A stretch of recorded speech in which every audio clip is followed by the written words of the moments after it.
Donald Trump has once again made headlines for alienating U.S. allies and engaging in baseless territorial claims, this time targeting Panama and its sovereignty over the Panama Canal.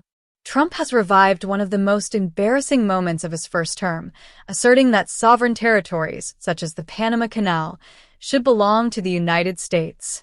In remarks that echo his previous attempts to purchase Greenland, Trump suggested that the Panama Canal should be returned to American control, calling its administration by Panama unfair and unjust to the United States.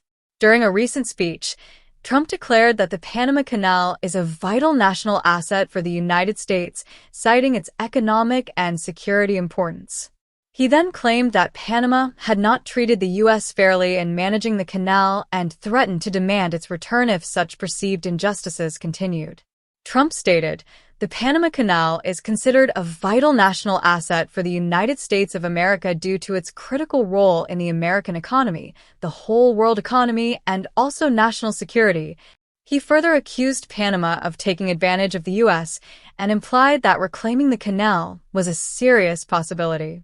Trump's comments drew immediate backlash from Panamanian officials. Panamanian President José Raúl Mulino criticized Trump's statements as historically incoherent and ignorant. He emphasized Panama's sovereignty and successful administration of the canal, which has brought billions in revenue to the nation. Mulino pointed out that the canal's expansion, completed in 2016, has increased its capacity and generated significant economic benefits for Panama.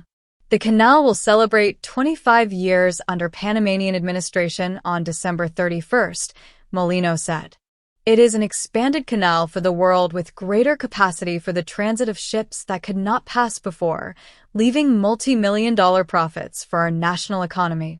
He emphasized that Panama would never surrender its control over the canal. Panama City Mayor José Luis Fabrega also responded to Trump's remarks, emphasizing the importance of collaboration between the two countries. He called Trump's threats counterproductive, noting that Panama has been a long-standing ally of the U.S. with shared democratic and capitalist values. Threatening its strategic ally and its sovereignty will likely have the opposite effect, Fabrega said. "We are not and never will be the 51st state." Despite these firm responses, Trump doubled down, posting an image on social media with a caption, "Welcome to the United States Canal," further escalating tensions. His actions reflect a pattern of undermining international alliances and disrespecting the sovereignty of other nations, raising concerns about the future of U.S. foreign policy should he return to office. Trump's claims about the Panama Canal may also be tied to his business interests in the country. According to Newsweek, Trump businesses are involved in legal disputes over unpaid taxes in Panama. Owners of a Trump-branded hotel in Panama City accused Trump organizations of failing to pay taxes and underreporting employee numbers to avoid Social Security payments. The Panamanian government conducted a tax audit, revealing irregularities that forced other stakeholders to cover Trump's owed taxes. Given Trump's history of using his political position to advance personal financial interests, it is plausible that his threats against Panama stem from frustrations over these legal battles. His comments highlight the blurred lines between his personal business dealings and foreign policy decisions, raising ethical concerns. This incident mirrors Trump's previous attempt to purchase Greenland, which Denmark swiftly rejected. At the time, Trump framed the proposal as a strategic move, but it was widely ridiculed and seen as indicative of his transactional approach to diplomacy. Similarly, Trump has referred to Canada as the 51st state and belittled Prime Minister Justin Trudeau, calling him the governor of the great state of Canada. These remarks have strained relationships with America's closest allies. Trump has also floated imposing tariffs on Canadian goods, threatening to tax imports such as cars, machinery, steel, and wood. Critics warn that such tariffs would raise costs for American consumers as businesses pass higher import costs onto buyers. Tariffs, rather than punishing foreign nations, function as a tax on domestic consumers, making goods more expensive and potentially damaging the economy. Canadian Prime Minister Justin Trudeau pushed back, emphasizing the negative impact tariffs would have on both economies. Trump got elected on a commitment to make life better and more affordable for Americans, Trudeau said. I think people south of the border are beginning to wake up to the real reality that tariffs on everything from Canada would make life a lot more expensive. Trump's aggressive posturing extends to Mexico as well. Mexican President Claudia Sheinbaum responded to Trump's claim that Mexico would close its southern border to stop migration into the U.S. She firmly rejected the suggestion, instead promoting cooperation and bridge building between governments and communities.